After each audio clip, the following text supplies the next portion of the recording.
comment just so I know I'm not talking to myself. Obviously, the Generate group, we are here to support each other in generating leads, marketing ideas, basically anybody who needs to generate a leader relationship to fund their business. They're fully commissioned. You're a salesperson. You should be in this group and or watching this, and or you should be inviting somebody to also watch this. We're covering some of the content, obviously, in this book where I'm kind of partial to the author because that's me. It's called Lead Generate 61 Days to Double Your Pay. And we're going to jump right into day 46, which is this idea of not pigeonholing yourself, right? Don't pigeonhole yourself.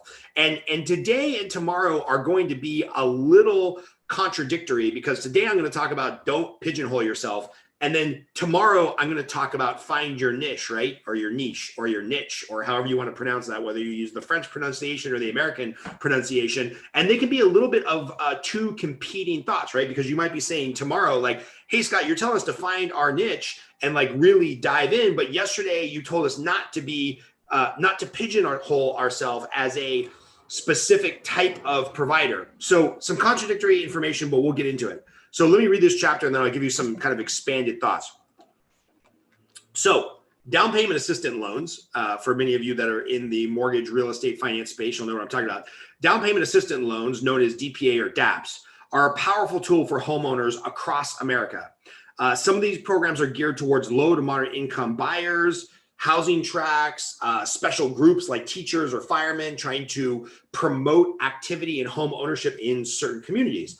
Some are specific to revitalization programs in geographical areas. Several are just simply government programs designed to increase home ownership and grow communities and make home ownership more affordable in communities where the prices have gotten a little outrageous.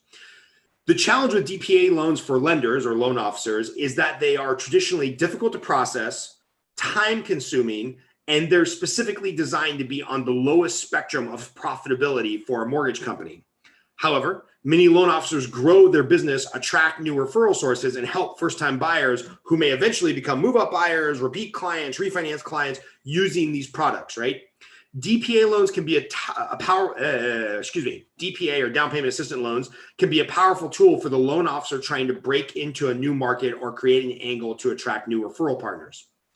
And look, DPA loans down payment assistance loans serve a very important part of the community in the real estate and mortgage world. But let's be real, they're a little bit of a pain in the ass, right? Even when you become an expert on them, the programs are constantly shifting and the funding sources are shifting. And then somebody else wants some other version of their down payment assist program. It's really hard to manage and they're time consuming and the borrowers tend to be a little bit more challenging and they're not profitable. So you're not really making the company that you work for a lot of money.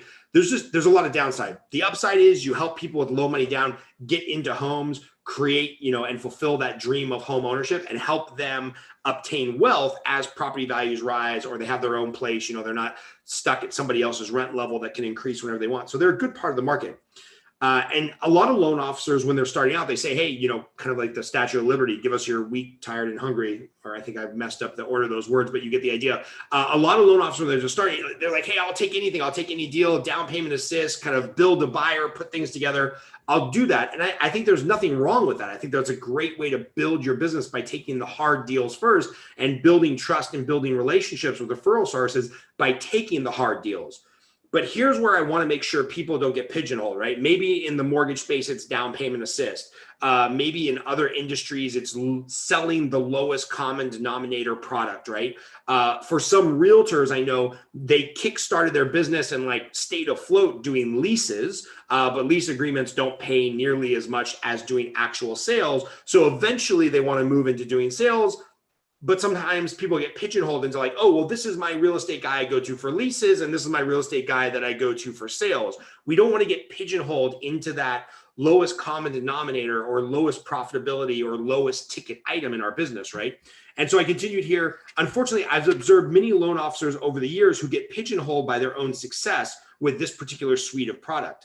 I've seen countless loan officers get stuck being the down payment assist expert, and realtors never bring them the additional business, or more accurately, that loan officer isn't asking for the additional business. So as powerful as it can be to have a niche, be careful. you, as you're lead generating, be conscious of how you're positioning yourself in the market, branding yourself, and be sure that you have a path to selling additional products, services, or more profitable versions of your existing product or service. There's nothing wrong with leading with a product that might not be as profitable or profitable for your company or time consuming for you. Doing the right thing for the client is always the best action that you can take. However, don't forget that bad things can happen to companies and salespeople who aren't profitable, right? There's that old saying, bad things happen to good companies who don't make money. At the end of the day, you've got to work your way into an area where you're servicing more clients, you're selling more products, you're selling more profitable products, because that's how we grow a business, right?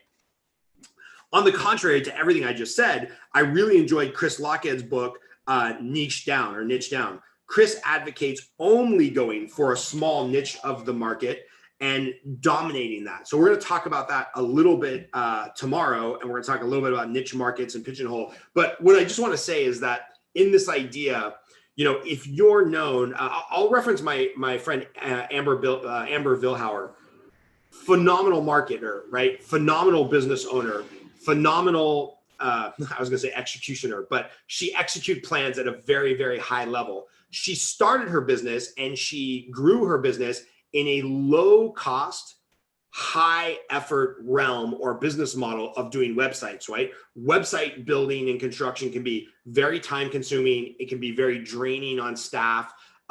If you deliver a great product, there could be kind of endless revisions. So she built her business on kind of a lower margin, higher touch, higher energy, higher effort product, which is great.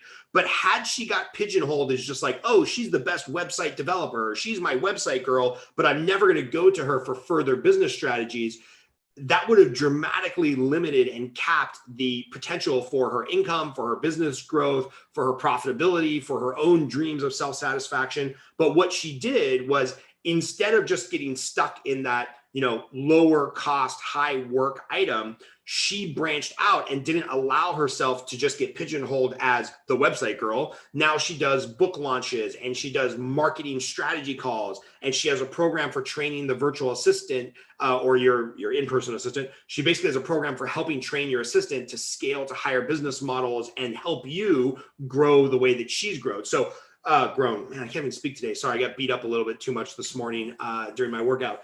But anyway, Amber's a great example of not getting pigeonholed to that core entry-level product. And she's been able to grow and scale to bigger and bigger, better products, higher ticket products that are more scalable, more profitable. And these are the things you should be thinking about in your business. So that's all I got for today. Scott Groves in the Generate Group. Love you lots. We're about 4/5 of the way through the book, 3/4 of the way through the book. So we're tearing along. And if you're watching this, maybe give me suggestions on the next author who you'd like to talk to, who you'd like to see us interview, or maybe what book you'd like to tear into chapter to chapter in this group. I think that could be a lot of fun. All right, talk to you soon. Love you lots. And again, if you watch this, do me a favor, just so I know I'm not talking to myself.